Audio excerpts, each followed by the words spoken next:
Bismillahirrahmanirrahim. Perkenalkan, nama saya Kemal Syauqi Abdul Wahab. Jadi beberapa waktu lalu kita ditugaskan untuk membuat tugas kimia lingkungan.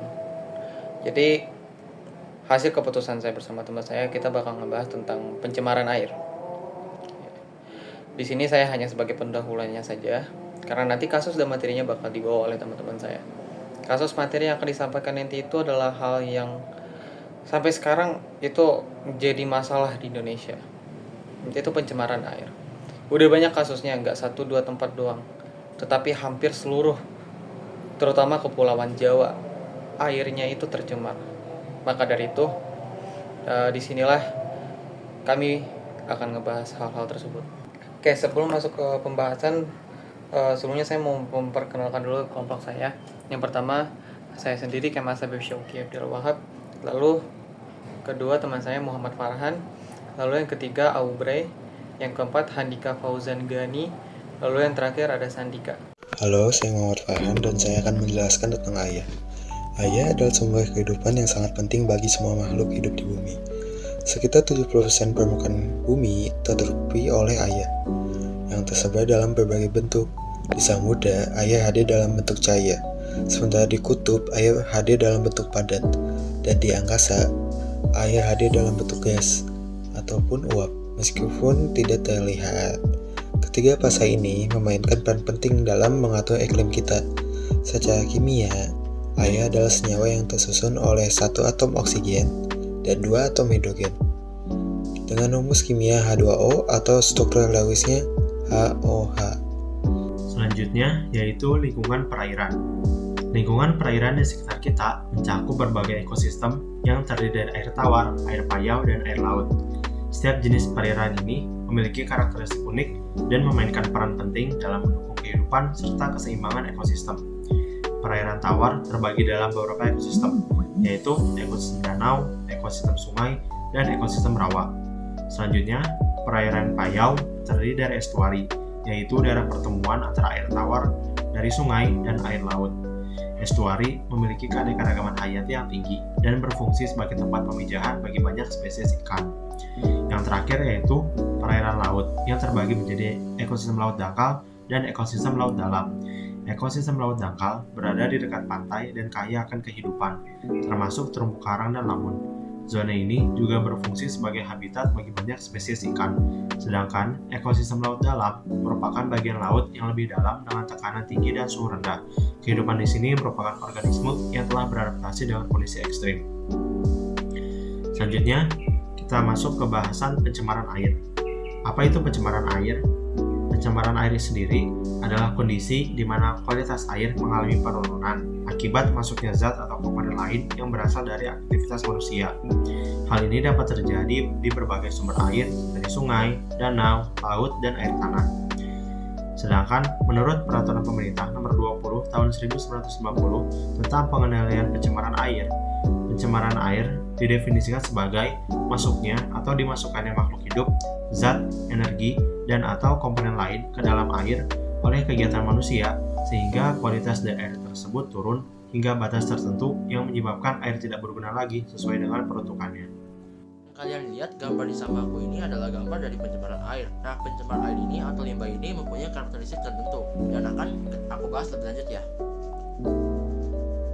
Nah, yang pertama itu adalah sifat fisiknya nih. Karakteristik fisik air limbah itu ditentukan oleh polutan yang masuk ke dalam air limbah dan memberikan perubahan dari fisiknya. Nah, biasanya karakter fisik ini adalah suhu, kekeruhan, warna, dan juga baunya. Nah, penentuan derajat kekotoran air ini bisa dilihat dari karakter fisik ini nih. Adapun sifat fisik yang penting adalah kandungan zat padat sebagai nilai estetika dan kejadian bau, warna, juga temperaturnya. Yang kedua adalah sifat kimianya. Karakteristik kimia air limbah ditentukan dengan adanya polutan dari bahan kimia, dan polutan ini ada dalam bentuk terlarut, dalam bentuk ion-ion tersuspensi, dan dalam bentuk senyawanya. Nah, bahan organik terlarut ini dapat menghabiskan oksigen dalam limbah serta akan menimbulkan rasa dan bau yang sangat tidak sedap. Nah, biasanya limbah-limbah ini diklasifikasikan oleh bagaimana polutan bahan organiknya, berapa pH-nya, klorida, sulfur, zat beracun, protein, karbohidrat, minyak, lemak, fenol, bahan organik, logam berat, metana, nitrogen, fosfor, dan berapa kandungan dari gas tersebut. Selanjutnya adalah bagaimana limbah bisa dikelola. Biasanya limbah bisa dikelola dengan teknologi prinsipal. Nah, yang pertama adalah preliminary treatment, yaitu pemisahan dari limbah cair dengan padatan-padatan yang ukurannya tuh kayak besar, kayak limbah kayu, limbah plastik, dan lain-lain. Nah, selanjutnya adalah primary treatment. Nah, di primary treatment ini ada padatan-padatan mikroorganisme yang akan diandalkan ke dasar dari sebuah area dengan proses sedimentasi. Nah, proses ini akan memungkinkan lemak dan air akan tetap di atas, sedangkan padatan di bawah, dan nanti padatan tersebut akan dibuang. Selanjutnya secondary treatment, di mana tadi tersisa lemak dan air kan. Nah, lemak dan air ini akan dipecah oleh mikroorganisme. Jadi nanti mikroorganisme dimasukkan ke dalam sebuah tangki yang isinya air limbah, dan nanti akan memecah lemak. Nah, selanjutnya adalah pembunuhan mikroorganisme yang mempunyai sifat yang dapat membahayakan air dan mencemari air. Nah, jika lemak-lemak juga masih tersisa, biasanya akan dimasukkan sebuah koagulan atau bahan-bahan kimia lain yang akan memecah lemak-lemak tersebut sehingga air tersebut kualitasnya akan meningkat. Nah, contoh koagulan yang biasanya digunakan atau yang umum digunakan adalah Al2, SO4 3 kali atau aluminium sulfat yang nantinya akan meningkatkan mutu air. Nah, proses yang terakhir adalah advanced treatment, di mana air bersih ini pH-nya akan dikontrol dan akan dimanfaatkan ataupun nanti diputuskan untuk dibuang ke sungai lagi.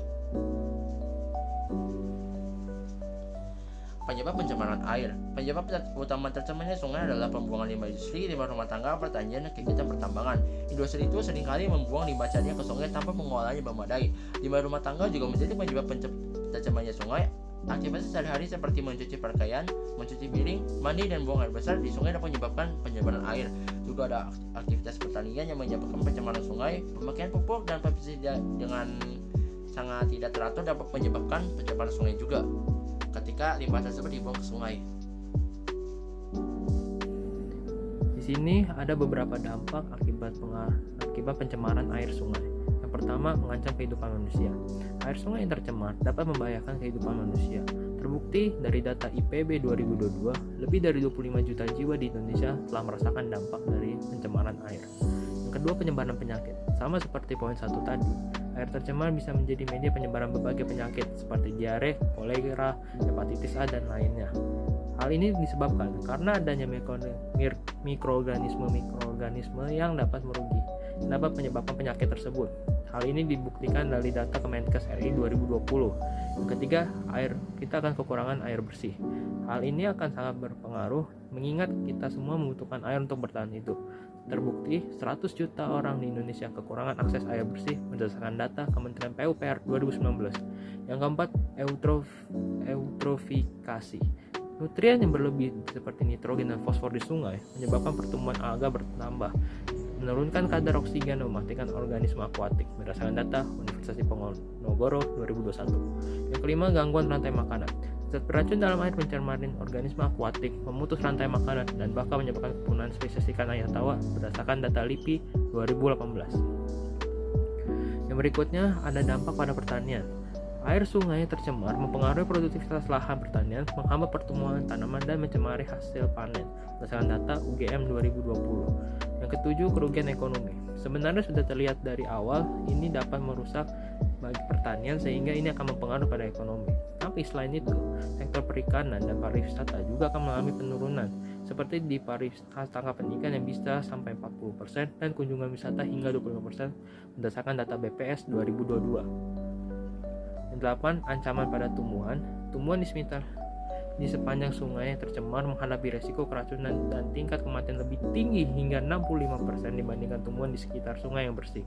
Hal ini berdasarkan data Universitas Brawijaya 2019. Dan terakhir, ancaman pada satwa liar. Satwa liar yang bergantung pada air sungai dan untuk minum dan habitat terancam oleh pencemaran ini. Penurunan populasi satwa liar sudah dideteksi oleh beberapa wilayah berdasarkan data WWF Indonesia 2023. Dari 9 dampak tadi, kita sudah bisa mengambil kesimpulan kalau pencemaran pada sungai itu tidak ada yang menguntungkannya. Hanya itu aja. Ya, mungkin sekian yang bisa kami sampaikan. Kurang lebihnya kami minta maaf. Sekian, terima kasih.